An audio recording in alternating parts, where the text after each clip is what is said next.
Bonjour à vous, chers entrepreneurs. J'espère que vous allez bien. Aujourd'hui, on va parler des faibles commencements.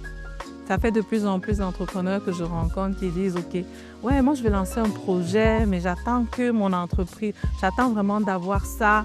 Moi, je ne me vois pas commencer ici et ainsi de suite. Ou on voit encore même d'autres entrepreneurs qui sont déjà en affaires, mais qui ont tout le temps l'esprit dans quand je vais avoir ça, oui, mais je ne veux pas me concentrer sur ça pour le moment, sur tel projet, parce que je me vois plus à tel niveau.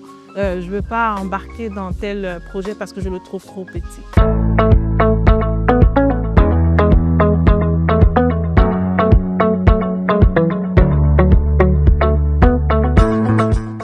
Aujourd'hui, j'ai vraiment envie d'attirer ton attention sur la dimension des faibles commencements. Ne néglige pas les faibles commencements. Regarde, les grandes histoires de ce monde, en fait, ont commencé petit. Je te prends l'exemple, on connaît tous l'histoire de Steve Jobs qui a commencé dans son garage. On connaît l'histoire de tous ces grands hommes-là, ces grandes femmes-là qui ont commencé petit. Peu importe l'empire que tu veux bâtir, il faut vraiment que tu gardes en tête que l'étape où tu es rendu, que ce soit que tu es démarré, que tu sois déjà en affaires, ne néglige pas cette étape.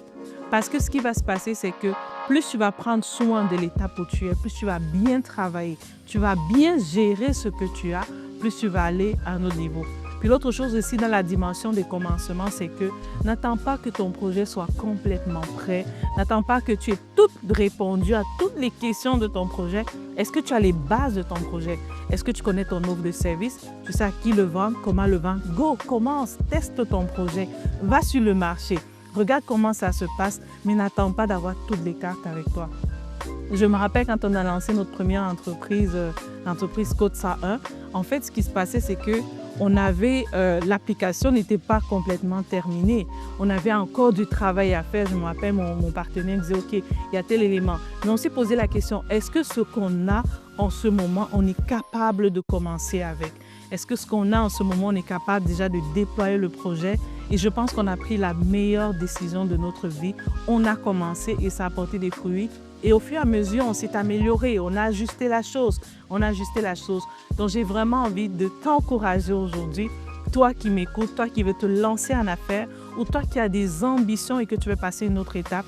La personne qui veut se lancer en affaires, vas-y, commence à l'étape où tu es, va cogner à la porte, ne te mets pas de limitation, débute.